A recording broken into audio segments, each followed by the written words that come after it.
আমি মানুষটা ব্যাপক ইন্টারেস্টিং।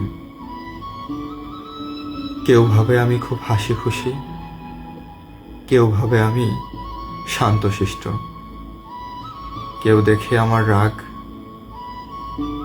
আবার কেউ টের পায় আমার ব্যঙ্গ বিদ্রুপে মোড়া আত্মরক্ষা।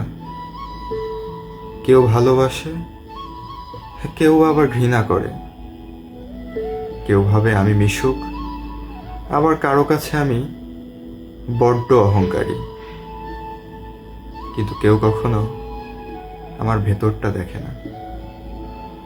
আমি যে কতবার হেসে কাঁদি সেটা কারো জানা নেই। কত কথা জমে থাকে বুকের ভেতরে, বলা হয় না।